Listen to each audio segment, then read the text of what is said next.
Hello and welcome to Say What Happens, the podcast. This is Rob Schneider with my lovely wife, Patricia, Schneider. and this is See What Happens because we'll see what happens. In life. We'll see what happens. You never know what's going to happen. Exactly. Everything has a cause and effect. It does. So what's going? Are the kids going to bed soon? Hopefully. Okay, who's going to take care of that?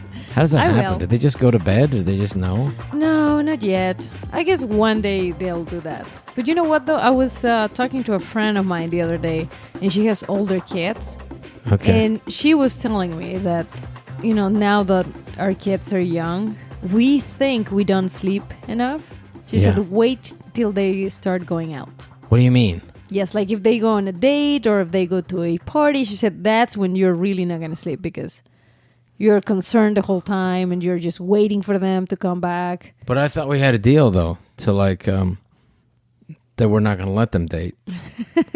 We're going to go to college with them, and you're going to be their roommate. Well, that's our plan. Was there ever a movie like that where, mom went to school with the kids? No, but remember I told you about that? Like I had an idea for that. So thank you for putting it out there. So now you're more than welcome to steal it from us. That's a good one, though. Yeah. Can you imagine? Because, I just think if mom went back to school because she never graduated, and then, or she also felt like... she was to do like a new thing. Well, no, maybe she felt some sorts of resentment as well. That's kind of like a little bit behind that, You get to have all the fun. You're young, but it starts out like you're trying to protect them and watch them, and it turns out that you just have this other gigantic ego that you want to go back to school and be popular, and wouldn't that be interesting? That could be, yeah. Or maybe she's like an overprotective woman, like for real. And then the daughter ends up taking care of her because she really likes and she's partying. She started doing the maybe she's like a single mom. That could be something like that. Yeah, but I think if she is successful and she has money and she has cars, what? Then she'll be popular. I know. I just heard that girl, not to mention her name, I'm sure people know who it is. And she just, her parents had paid for her to get into this prestigious school. Oh. Like $500,000 or something. That just Isn't that pretty happened? much the tuition anyway? But anyway, and she basically lied, and the parents lied and said she was this brilliant student. No. It was that she was this elite athlete, and it turned out she was just an elitist. Who bought her way into school. I don't give a shit. They buy their way in. I think everybody buys their way in anyway. You know, I just think this was a little bit more of a, I don't know. It was a bigger lie. I think there are cultural lies that we live with. But that was a big lie. Anyway, she says she still wants to go to that school. I mean, can you imagine? That's the a tough cojones, one. which is Spanish for nuts. For balls, cojones. Well, you know what though? I mean, I sympathize. No. Criticize. Yes. That's my thing. Well, my thing is judging. I love to judge. So, well, what is the humble opinion of the humble opinion of the Mexican? Yes, darling. Well, is that we should let our kids earn things. Yeah, I know. I mean, I get it that we really try to help them and we try to make their lives as easy as we can. Yeah. But I think at a certain point, especially when they're young adults, they have to learn that, they have to earn, they want to go to college, they have to earn it. They have to study. They have to really do things for themselves. Because otherwise, eventually, this is the school, right? They get into the school. Yeah. Then what's after that? Then the parents are going to pay for what? For a business for them? It's just crazy. Yes, but isn't it something it's a softer, gentler world, but then eventually they're going to hit a wall. Yeah. Because you're supposed to tell there are no more losers anymore. Everybody, you win for competing. Congratulations. There are no winners, there are no losers. You're all great, but that's not really true. I think in life you have there are people better than you are. I remember when I went to university back in the late 19th century, and I remember back in the 80s when there was a real conversation about like, hey, there are people that are better than you.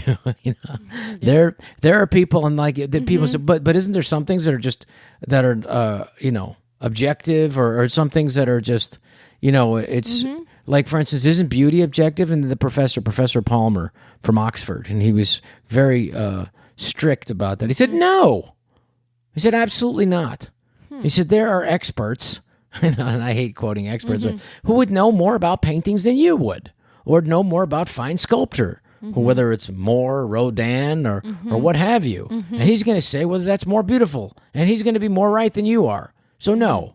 And I remember thinking, whoa, I just loved that he was so opinionated about stuff, So I am saying to you, yes, and to our listeners, that are we like, setting our kids up for the big fall by like saying, oh, you're so good. You're such a good singer. You're amazing. What you do is incredible. No, you're amazing. So I do think like... It's a fine line between being nice and encouraging. Because I got the opposite of that. I got like, you're supposed to do great, or like, see what happens. See what happens. See what happens. No, you mean basically... no reward. Yeah. It was just like, you're supposed to do good. It was just that kind of thing where they didn't, he didn't get the real pat on the back. Because also my parents were busy. It's not like they were like, completely negative. Yes, they were. No, but they were just, it was just a different thing. He didn't get the pat on the back. It was a different era. They weren't used to that. Their parents didn't do that to them. They were also busy working. Yes. Both my parents worked. And so what I'm saying is this coddling, like the hippie school that our kid goes to, that we talked about before. Look, I think it's good to. It's really good to be positive with them. Yeah. And to do, I like that. And to do reinforcement. But I think what is not good is to lie. You're right. Like what kind of lie? Like if your kid is not good at dancing. You cannot tell your kid you're the best dancer in the world, but you can tell your kid. But yet I've heard you say that to our kid. I didn't say she's the most amazing dancer, but I cheered her up. I said, "Yay, good job!" Yeah. It's different saying "good job" than saying you're the best dancer in the world. Yeah, I mean, because I remember like there was a girl when I went to school, and I remember her mother telling her, "You're the most beautiful girl in the school. You remember that? Have a good day today. Remember, you're the most beautiful girl in the school. Who's the most beautiful girl in the school? You are. Have a great day. Love you, beautiful girl. Most beautiful girl ever in the school ever." And it just set her up for a fall, I think, in life. Oh, well, but you know what though? I don't. What? But maybe it didn't. I don't know. But in the mom's eyes, she was the most. I know, but aren't you? Aren't you setting things up a little? Aren't you putting things up on a pedestal there? You're letting things a little top shelf, I think they call it. Well, she can add to me at the end. Okay. For me. Most beautiful girl in school to me. Yeah, exactly. What was that last part? No, you just have a good time and you're beautiful. You're the most beautiful girl to me. I know. But our kids really are the most beautiful kids in the school. No, they are. No, because some people say that, but our kids are. Most beautiful we have girls beautiful kids. Yeah, it was a good mix. Yeah, it was a good mix. Yeah. Something happened. It's always a roll. Yes. It's a roll the dice. Yes. That's you never true. Know. You'll never know. They have my block feet, as I like to call them. They'd be great field goal kickers because basically I don't have toes. It's basically just a club foot. That's the paternity test. Take your socks off. Yeah, that's Rob Schneider's kid. Exactly. That's his kid. We don't need to do the blood test. Why? Because look at that foot. Look at that toe. Look at that round, big toe on there. Look at the toe that could kick a field goal from 64 yards. Well, look, if that's going to be their biggest defect, I'll take it. You're this beautiful girl in school. No, they're great. No, it's good to be nice to the kids. Come on, it's better to do that rather than It is. But I like, where's the why is things so messed up now? What are things so messed up then now? Do you think that's part of it? That and not hitting the kids, which we talked about before? Oh, I think overdoing it. Are we going to talk about that every podcast? No, I just think what do you mean not overdoing? What is overdoing it? Well, just babying them all the time and just protecting them from everything. And just first of all, like we listen. I walked to school when I was 4. I mean, they followed me but after the first week, that was me. I was walking to school. I wasn't even 5 yet in kindergarten. Yeah. And I remember looking back and going, "Stop following me. I got this." And I walk to school every day. And our kids aren't walking to school ever. No. We're never walking to school. As soon I never walked to school. Okay. My mom always took me there. Always. And She took you always back drove me and picked you up. every day. Oh gosh. Yeah. They did that. Okay. Always. Since I started driving. Yeah. But in college. Okay. So I waited a long time. Mm-hmm. Mom was in the back seat. Almost. Sometimes she would drive me. Sometimes we don't do the living in dorms.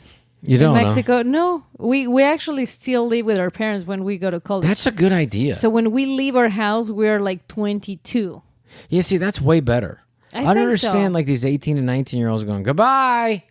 Let me know how it works out over there on the other side of the planet. Yeah, I don't get that. Yeah, we're not doing that to our kids. Yeah, I don't know how that... Because, you know what, it feels like they're too young. I mean, I remember being in college and being a total, dummy. And not, thinking... No, I mean, I was totally naive about everything. Yeah, me too. Seriously, about a week ago. I'm like totally... I get it. You're right. I get it. But isn't it weird? Because not to say who our friend is, but a very close friend of ours told us he hopes his daughter's gay. Just don't have to deal with all the guy stuff. Yeah. It's just like, that seems a bit, maybe that could be perceived as selfish. Yes. What do you think? I will love that too. Does that mean, will you just be relieved if our girl brings home a girl, go, woof, we're good. Yes. Maybe they pull each other's hair out at the end of the night. Maybe that's the end if they fight. Yeah. A scratching battle. Look, my cousin is gay. Yeah. And I have to say that she's great. She's great. She has a beautiful life and she's very happy. Very happy. And very confident. Yeah. She walks in a room and she's just very confident. Yeah, and she has a great job and so I don't see I don't see any problems. No, I don't see it's a problem. I'm just saying it's kind of selfish, hoping that your kids get... I mean, can you even imagine this conversation like 10, 20 years ago? I mean, here we are, hoping our kids are gay to so it makes it easy for us. I'm just joking. I mean, whatever they are, I would, what I would support. But I'm just saying, just like it, I kind of get it that it's easier and not have to deal with being pregnant when they're teenagers, or just the possibility of being pregnant when they're just somebody knocking on the door with their teenage dick. It's like, God. I don't need that. I don't want that. It's like I was that. I don't need that. You know what I'm saying? I kind of like I'm not that far removed from that, and I feel like I get it. When he said that, I was kind of like, yeah. But I just do think that that's a very different thing. So I can't imagine my parents saying the same thing about my sister, my sister April. Like, I hope my sister, God, I hope our daughter April's a lesbian. I hope, because that's just going to make it easier for us. We won't have to worry about her. And I swear, though, if I asked my parents, my dad's passed away now, but I asked my mother, she'd probably go, yeah, I wish all the hell she put me through, I wish she was gay. But who knows? There's a different kind of hell for, it's not easy. It's not easy. It's not easy either. It's not, none of it's easy. No. But that's what I'm getting back to. Okay. The idea that we're trying to make it easy for our kids, is it making it harder, or is it trying to make it easy for us? Yes. And what does it do? I mean, these are quality problems, because clearly, what we talked about before is like people who don't have the luxury of making choices about stuff. They just do whatever's necessary, and they don't think about it. You know what I mean? Because they can't have the luxury to decide which school your kid could go, whether it should be a public or a private school, or we can pay and bribe somebody to get them into a university, or that we can bribe them to become a lesbian so it's easier. So whatever. You cannot bribe someone to become a lesbian. Yeah, sorry. well, I don't know. No, you cannot. No, you sure? Yes. Your own kid? That's the way. No, that's how you're born, whether I agree you with are that. gay or not. No, I agree with that. No. Now I know for sure. I wasn't sure until our kid went to school. Are you kidding? You didn't know? No, I mean, I wasn't 100% sure. I mean, I grew up in like the 70s. I mean, we knew there were gay kids in the school, but not till like junior high. I mean, we didn't know. And also, they weren't even out then. This is the 70s, late 70s. Well, you're right. I mean, we didn't even know. I mean, we surfed like Elisa. We were pretty sure she was a lesbian because she used to... Don't say her last name. No, it's because she used to beat the shit out of all these other girls and a few of the guys. And I thought, like, well, there's a good chance that she could be swinging for the other team. And she was a lovely girl. I really, she was a classmate. Just because of that, maybe she was really good at fighting. What if she, This is way before decided MMA. to turn into a UFC fighter? This is like way before that. There was not even there wasn't even like Pride back then. This is like, I'm talking 1977. But I'm just saying though that like I grew up in San Francisco, which was a very extremely open place. I mean, like I went to San Francisco State University for a little while, and all my heroes, all the great people, all my teachers were gay, and so it's like all the people that I really looked up to, it's like were gay. So it's like there was the most welcoming, kindest, open people were these creative people that were just like supporting me, and it's just like that's when I realized, this is and it was my first real contact with this. So before that, though, you had like my first, introduction to gay lifestyle and homosexuality was like really great because it was my dad's clients. Oh, my dad's client. His name was Oliver, and he's like who's literally a 1940s homosexual. Like I'm talking ascot, and I'm talking art collector. And I remember my mother, who was always my mother. Pilar, say what happens. She was very, open to whatever. She was just like, I mean, not like with me necessarily, but she was just open. Like my dad explained to her. My dad would explain to her something. She would just go with it. She's like, these are clients, and we're making money. And we're making money. We're going over to their house, and he was my dad's biggest client, and he collected art, and I remember going over there at like 7, 8 years old, like Miranda's age, 7, 8, and 8, and going over to the house, and he said, we're going over to see Oliver. And I said, and I remember going over there, where's Oliver's wife? And he said, this is Oliver's partner, and he was like, Mr. Geordie. And I remember like, okay. And so that was that. And I didn't put it together in my head, but I kind of did. And it was just kind of interesting because my dad would smoke his pipe. They would have brandy. And then Oliver would wear this ascot. They would talk about art. My dad would talk about jazz because they had that in common. And my mother would just be completely confused the whole evening and sit there and going like, whatever Marvin wants is fine. Whatever. This is paying for the bills and we're fine. And so I just remember like that was my, so that was like the late 40s. I can't imagine Pilar being comfortable there. Totally.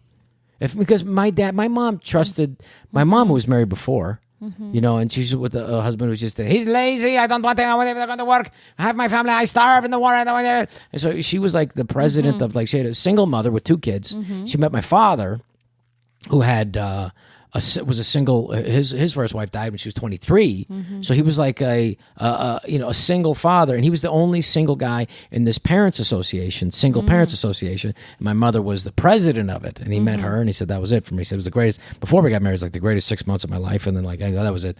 And I met your mother, and so my mom was just a very straightforward, hardworking. Like whatever, I got to work, I got to. And so it was great for my dad, and they were a team. They were going to make money, and they did. And so I'm sure whatever my Pilar, but really was like Marvin, they were a team. They just whatever Marvin wants, and still, whatever he wanted, I was fine with.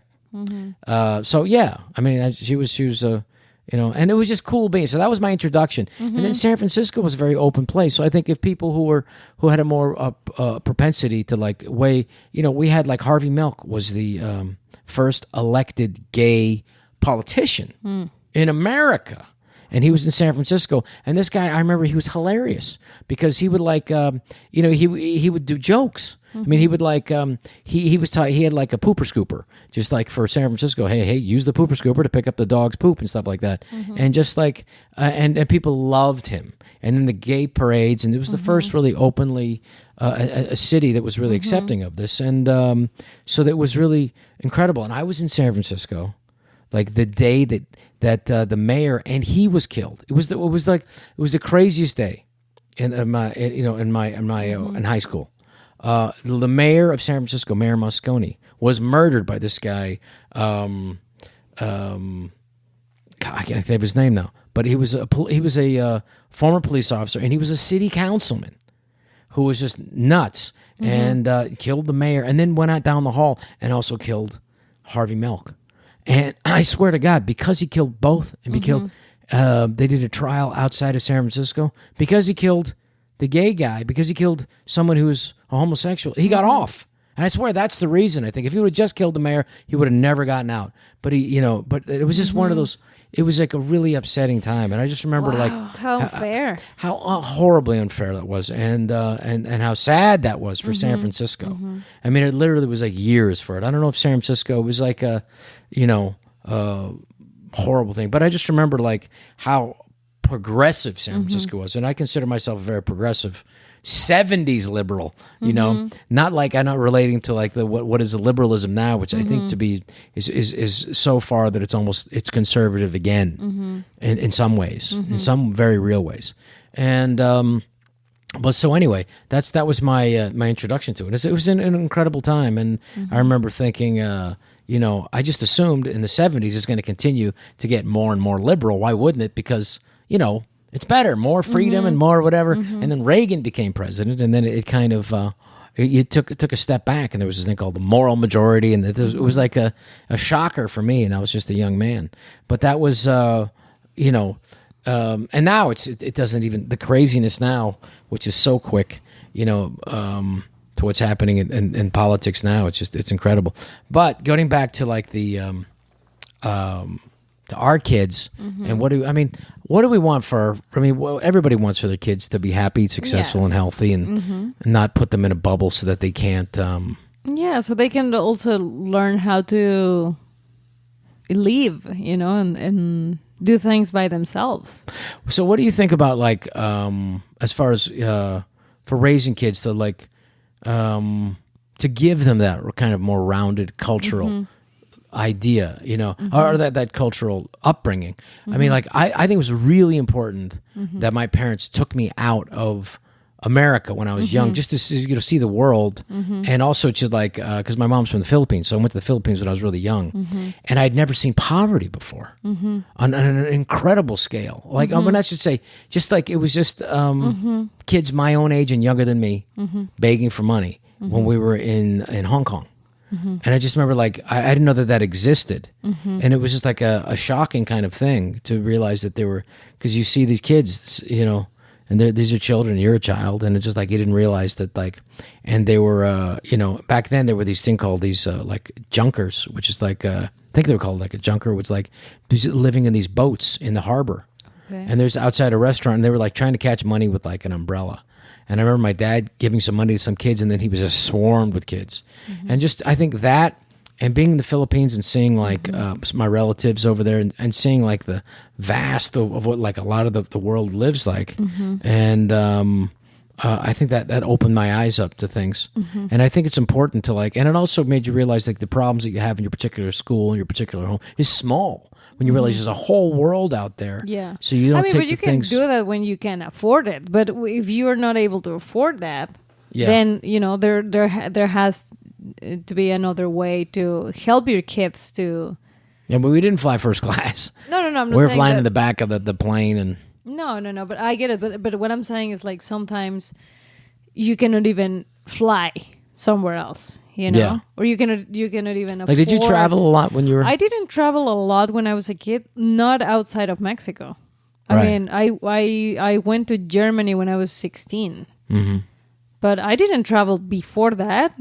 I didn't travel outside of Mexico. It was always to see the family, and like I have relatives that lived in the very south of Mexico. So where were your vacations? Like, where would you go for? Basically, the vacations were visiting the family. That like in the south, which it would be like the beach would be over there, and my cousins were there in 2 different towns.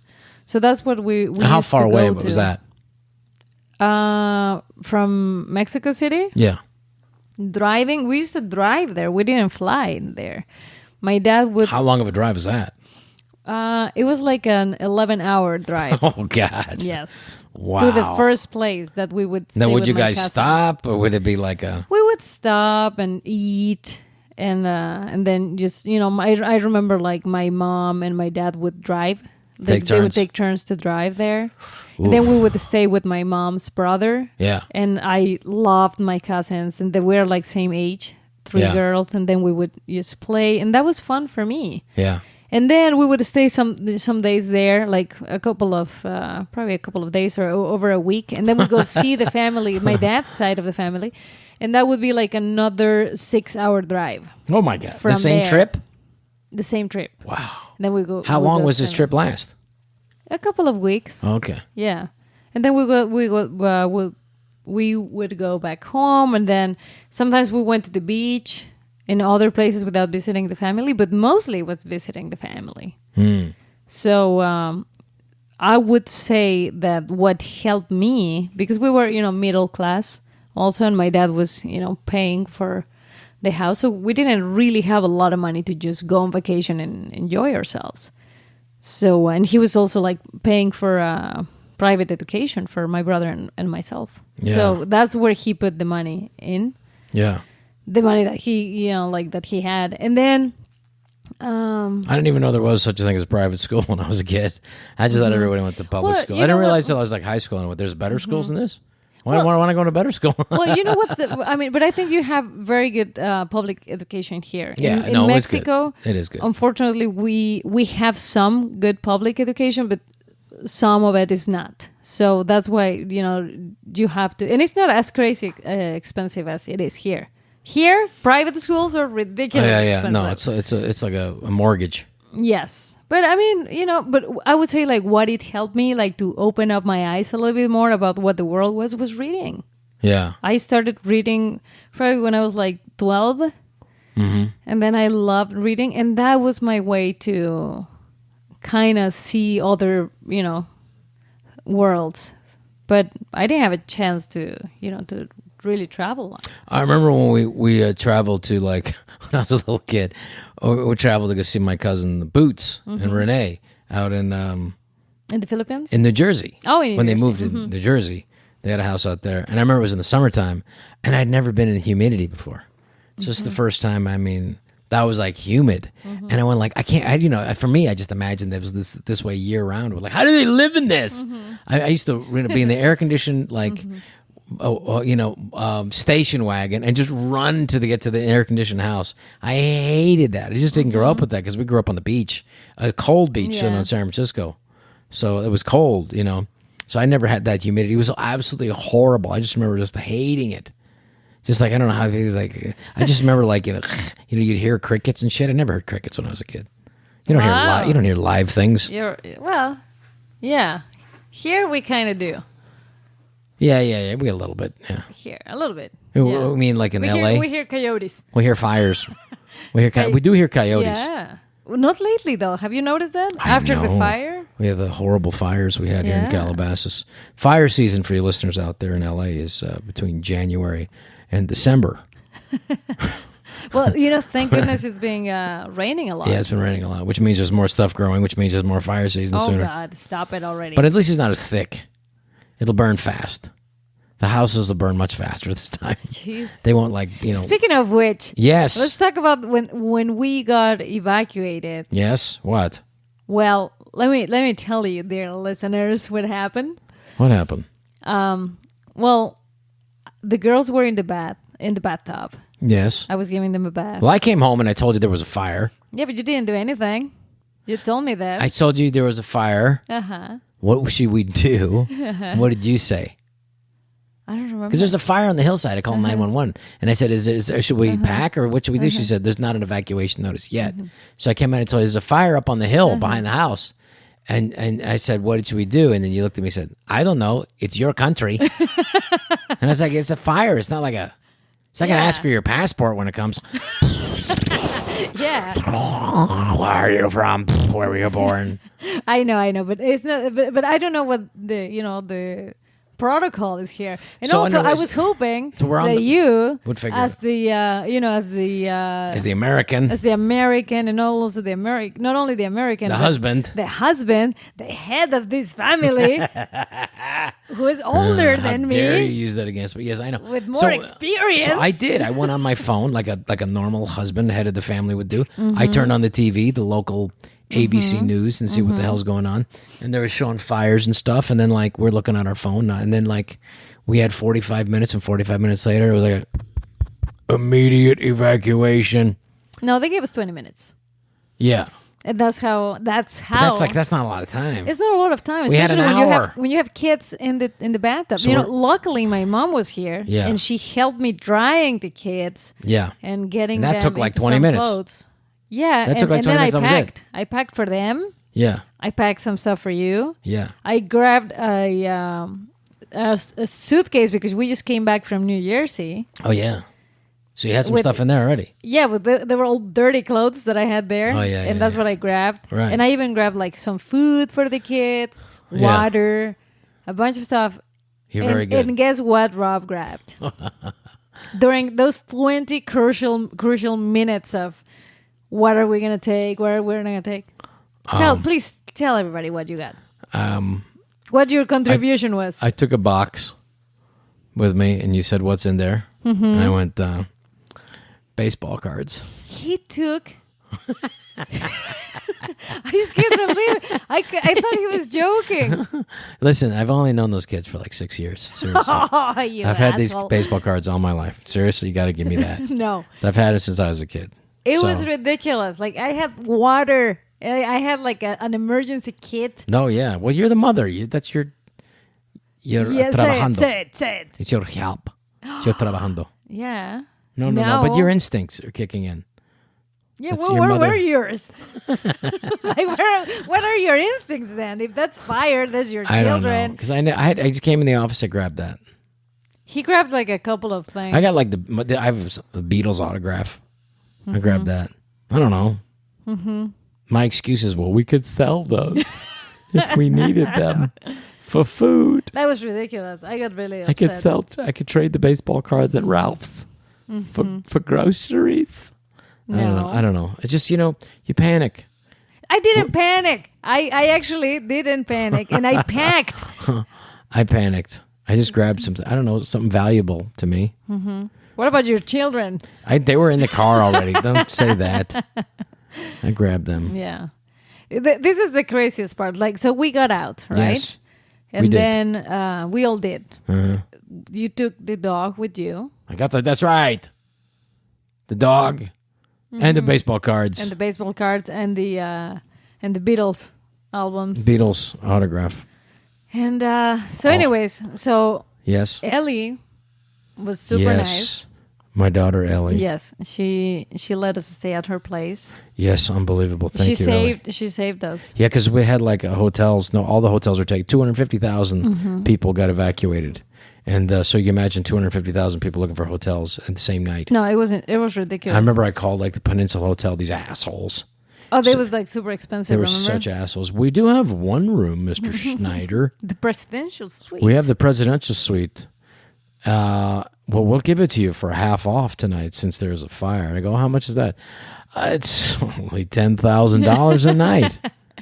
No, you motherfuckers. I know.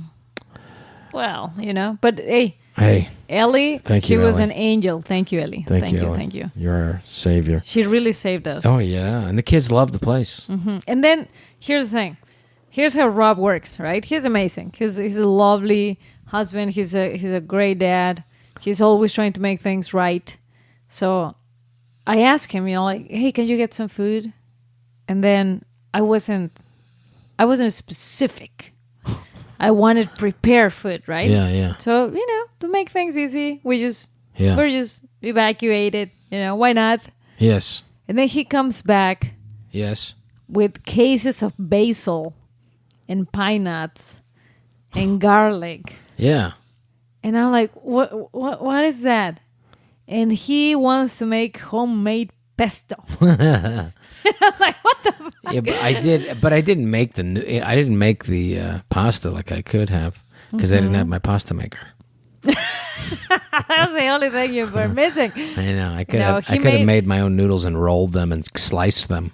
Yeah, no. I remember just like I sold that. Yeah. And I said, I gotta go. When I panic, I know. Nap. Listen, I panic. I gotta take a nap. I know what the difference is.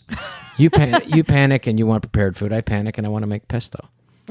I panic with basil and fresh garlic. No, but I do. I don't know. I wanted to also make something kind of special for the kids. I was gonna say, see, that's the part that at the moment I didn't understand because I wanted to make it kind of fun for them. I have a different. It's like, hey, we'll do something we don't because they like They like pasta, and the pesto. I thought at that time they liked that. No, it was ended up being great, but I literally had to go and calm rest down. and calm down because because it seemed crazy. Well, because I was hoping for something like more practical and easy. I know, but I didn't want to get that like horrible fake organic curry that you like from that Thai place. That's a fake place. It's not fake. No, Rob is claiming it used to be, that listen, they used to be just a regular Thai place, and then they just changed the name to Organic Thai without changing the ingredients. No, that's not true. It tastes the same, it looks the same. You can't do that. You have to prove that So you're buying organic. Who goes by? This is California. They're too busy. They don't check everything. I'm sure they do. Assholes here in California. No, I'm sure they do. And you have to show your receipts. What? Your receipts for your, from your products. You cannot just call something organic. Yeah. I think they're cheating. But anyway. Well, anyway. I didn't feel like getting the curry, so I went with a pesto pasta. But I didn't even ask for curry. Well, you just want to prepare food. You could have gotten a rotisserie chicken. I could have. Mm-hmm. But it is weird being out of the house. Didn't. No, I didn't. No, it's weird being out of the house, though. It was. We were gone. No, I know. For a while. You ended up doing something very special for them, and I appreciate it. And I was able to appreciate it after I calmed down and talked to my therapist. All right. I'll take it, even the delayed appreciation. I'll take delayed appreciation. That's what I'm hoping for my career. Delayed appreciation. I'm still hoping for that delay. No, still there's a delay. But well then good, but that was a stressful time. It was very stressful. Yeah. I didn't sleep much. No, it was tough. Days. It was tough. And the kids were great. The kids, as long as they got the stuff. And luckily we had the Airbnb. Yes, that was great. Yeah, which was helpful after Ellie's place. Mm-hmm. And then, luckily, it was our daughter's birthday, so we just continued the homelessness. Yes. To Lego World, or Lego, what do they call it? Legoland. Legoland. Yes. Which is truly very nice. The people could not have been nicer to us there. Mm-hmm. But I would say that it's for little kids. Not a lot of adult rides there. There's not but man, does Miranda love that place or what? Oh, yeah. She wants to go again. Yeah, she loves it. There's been 2 years. I think that's enough. We're going to have to drop the hammer and say no more Legoland. But she wants to do she changes her mind every minute. Yes, exactly. She wanted a Spider-Man birthday party. Then she wanted No, she wanted Aladdin. And now she wants the Lion King. And then the other day she wanted magic. She said, I want it to be all about magic. Yeah. So I don't know. She changes her mind. So we'll see how it goes. So we'll see. We'll see how that goes, and we'll see if she becomes a lesbian. We will see. It makes it easier for me. I would be so relieved. I don't know why. Maybe that's horribly selfish of me. It is horribly selfish. But no matter, I'll love her no matter what, Of course. I love that little girl. Of course, no matter what. Of course, just the same. Completely. I love her. Whatever. Yeah. But they're good. It's incredible. I can't believe that 2-year-old's so sensitive. We have a 2-year-old. I mean, come on, Madeline. She's just totally yeah. She just gets every little thing that's happening. I love she comes crying to me for stuff now. I know. Well, you know what? The other day I put the dog on a leash. Yeah. Because they were painting outside, the girls, and I didn't want the dog knocking down stuff. Mm-hmm. So I put him on a leash, and Madeline was freaking out about it. She was like, "No, it's not good. Yeah, she's really sensitive. Yeah, my dog is trapped." And I was like, "No, he's not." Yeah, but no, she couldn't. She. Well, he is. Well, he is a little bit. Now he's got a cone on his head. I know. He's allergic to grass. Yeah. How's that possible? Well, he's got allergies. Well, because they breed these dogs. They inbreed them pretty much, and then the next thing, that makes him super cute. He's a handsome dog, but his ears are fucked up. No, his ears are too narrow. The opening there, and the next thing you know, he's making some kind of doggy soup in there, and then oh god, that's gross. But it's I love our lousy veterinarian. He's like, no, it's a cure. We operate on them. It's a cure. It's $3,000, and it's a cure. No. But I gotta say that we didn't follow up properly. That's true. So they said no more grass for that dog. Yeah, you can't let him out anymore. And then he's got to be an indoor doggy. And it's hard because he likes outdoors. Yes. Because it's boring inside. He wants to run. He wants to run around. He wants to run in the grass. Yes. What he's allergic to. Yes. He wants to run in his own allergy soup. So anyway, no, now his ears are fucked up again. I know. Poor thing. But I got a cone on him. Yes, I just ordered on Amazon They got Prime. this cone now. It's a soft one. That the dogs will equally hate. It's fashionably black. It's got padding. I think it's called the comfy cone. It's called a comfy cone. I know I'm just saying the name of it. I'm not saying it really is comfy. Let me see. Comfy cone. How dare them. Liars. Comfy cone. Well, names for it's products. Like gentle poke in the eye. I know they gotta lie. They're How not about a nice tap in the balls? A nice gentle tap in the balls. They're not gonna say a gentle foot. Yeah, it's called the comfy cone. Sorry. I still can't go to that place where I go. Like I still look for it on Amazon. Well, I have that mentality. We'll go to the store. I'll go to the Pet Smart and Petco. I'll go to the Petco Smart, the Smart Petco. I'll go to the Smart Co Pet, and I'll pick up the flingamajinger thing for the cone, and then I don't ever think, and you always go, we can order it on Amazon. It can be here, free shipping. It'll be here in 2 weeks. No, it's not even 2 weeks. It's 3 days. That's unbelievable. How about that $36 billion he had to pay his ex-wife? $36 billion, Jeff Bezos. Wow. Too bad it was all on an Amazon gift card, but still. Still, I will pretty take good. That gift card. Pretty good gift card. Pretty good one. That's a big ass gift card. You can't even fit that in your car. That gift card. That's pretty amazing. Yeah. This new girl. I love Amazon. Oh yeah. No. I mean, I love ordering stuff, and you're starting to like ordering stuff online now. But I don't even have like a PayPal account. You have it so easy. I don't have a PayPal account. You just thing, order, cone, smoothie cone, or whatever it is. I don't use a PayPal. Gentle cone. Comfy cone. The comfy cone. And then push, ping, order. Hey, by the way, thank you so much because today you were super patient with my haircut. Oh, it's my pleasure. It took a long time, but it was worth it. I was swearing under my breath the whole time. Yeah, I noticed you were a little. I just wanted to make sure uncomfortable, but you were very good. It's my pleasure. I brought a book with me. You noticed? Yes. I planned. You planned ahead. I know. I did. Good job. I said this is going to be a long one. Thank you. But it was beautiful. You're beautiful and you're worth it. Thank you. You're lovely. And the new haircut is good. They cut a lot of hair off, by the way. They did. I needed that. Yeah. You're ready. Yeah, I was ready for a change. For change. Oh, yes. And you feel good. I feel good. Good. It's good to have change. And I don't have that. Yeah, I feel like, I don't have that. I feel like you're pretty much stuck with what you have. Yeah, unless I get hair transplants. I mean, I'm not going to be changing my do anytime soon.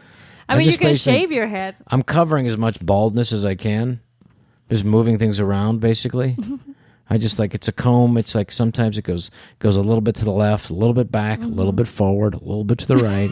Then spray it down and then walk out and then start over. Well, you have short hair already, so you really don't have a lot of options with it. Yeah.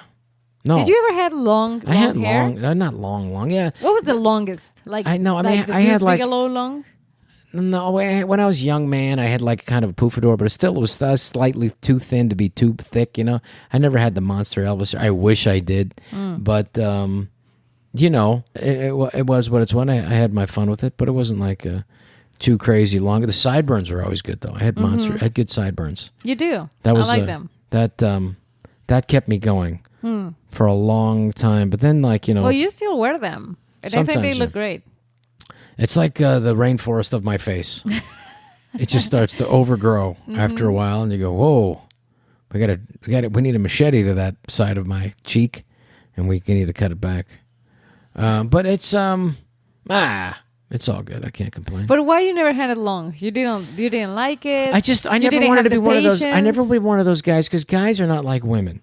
Women will change things up or whatever. They'll go. If a guy, and this is true, and you may, I don't think you may disagree with me, but if a woman makes the mistake of complimenting a guy specifically about something, he'll never fucking change it again. If a beautiful woman says to him, hey, you know what? A lot of guys can't wear long, sexy hair, but you do. And it's like, amazing.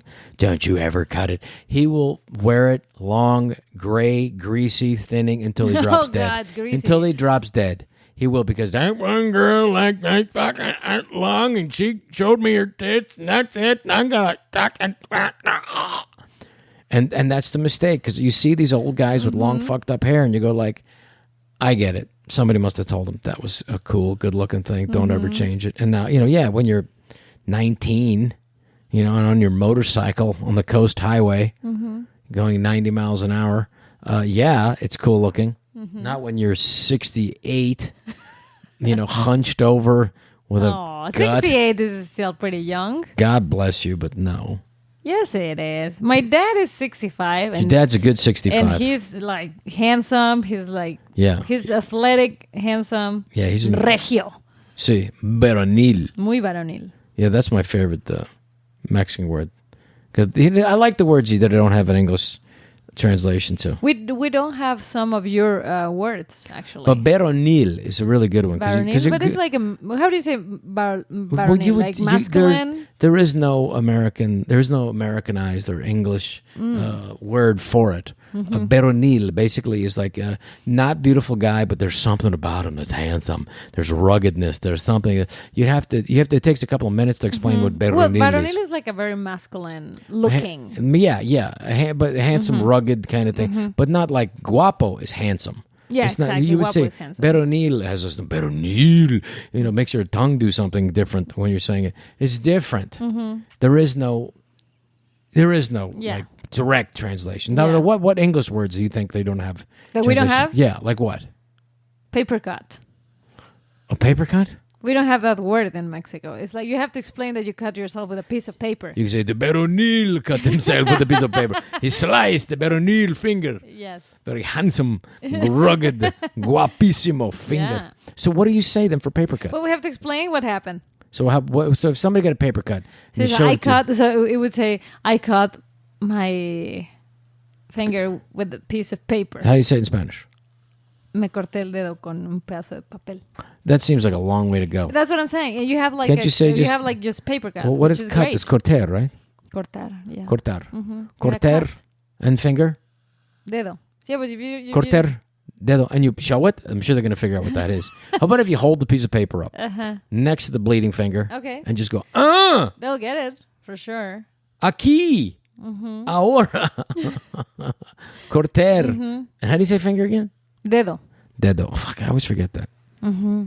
Fuck. Such an important. And pedo is foot, right? No, pedo is fart. Oh, pedo. Well, what is pedicure then? Why do they fucking say fart cure? To get a pedicure? Is that not funny to you guys? Pedicure? You get your foot farted on? What do you do? No. Pedo. No, we call it the same thing, pedicure. Que pedo. But que pedo is very funny. Yeah, like que pedo. It's like, what's going on? What's up, yeah. What's up? What's farting? I love that. Because we don't have like in English, who's farting? What's farting? What's going on, guys? Who's farting? I was like, hey, guys, what's farting? That's a beautiful thing. That's why I love the Mexican sense of humor. Because it's just like, there's some things that are just like, it's funny and it sticks and it becomes part of the culture. That's just great. Yes, we have lots of sayings that are, I love funny. The Mexicans. It's still shocking to me because some of it is just, the way it translates is just shocking to me. Not the paper cut one, though. No, that one because we don't have it. It takes by the time you actually explain what a paper cut is in Spanish, your finger's better. Exactly. Yes. Okay. But but some of the sayings I feel like they kind of translate. Like what? I don't know, like like the devil knows more because he's old rather than for being the devil. Okay, that's good. But in Spanish, like it's Spanish, say it. Obviously in Spanish, it's it flows better because it's kind of. And say in Spanish. Más sabe el diablo por viejo que por diablo. Okay, sure. So, the devil knows more. Devil knows more. Old. That's a good one. Yeah, devil knows more. Being the devil. Right, that's a good one. I like a kick in the liver as opposed to like, oh, that one hurts. That's a kick in the liver. I like that one because we don't have that one. We just go, ow, in English. Sometimes you can ask, like, how did you like that person? And then you can say, oh, it was just as a kick in the liver. And that really makes me laugh. That really makes me laugh. Mm-hmm. Like that kind of stuff. Because when you say, how do you meet this person? Oh, he was nice. Mm-hmm. And no one would think, like, it's a kick in the liver. Yeah. How do you like it? It's like, it's a kick in the liver meeting that asshole. Yeah, you said, I liked it as a kick in the liver. Oh, wow. You see, that's beautiful to me. Mm-hmm. So there's like, I think we have a lot of sarcasm. That's what it is. I do think like Americans will have like, it's like there's, when I was in England, you can't go like a few minutes in a conversation without somebody forming a joke. And I do think like in America, it's not that prevalent culturally, like just jokes. I mean, just jokes in conversation. You can go out to lunch with somebody the whole time at lunch. There's a chance they may not tell a joke. There is. I mean, you may get a funny story, but not in the form of a joke or something like that. And I do think that's. And when I just remember being in England doing a movie with Sylvester Stallone, and I saw Mr. Stallone. It's time to come to set. We did Judge Dredd over there, and I just remember like everybody in the set's funny. How can it be that everybody in England is funny, but everybody in England's funny? It really was. I just met this wonderful comedian. But you think it was funny to you because you understand? No, everybody was laughing. No. They formed jokes. It's just part of the conversation. Did anybody thought that it was rude? Maybe. Yes. Oh, see, that's what I'm saying. Everybody thought it was rude, and everybody loved it because it's just a rude culture. The English are just rude and mean, and they're just undercutting, and they love it, and it's just part of the thing. And you take good ribbing. And that's what I'm a little worried about with our kids, is that they are not learning. Because like as soon as there's a conflict in the class, they shut it down and go, okay, let's open up a channel. Did you open up your channel? Did you communicate? Did you guys need to have another channel? So what is this fuck? I remember when I walked in the class and I go, what are they talking about? Channel of what? Just somebody beat the shit out of the other kid, or shut up already, or just, talk about what the problem is, or just tell them to knock it off. Yeah. I just think I think there's a little bit of overprotectiveness possibly there. I don't know. Yes. I agree. That's it. That's all I got. I agree, my love. Thank you.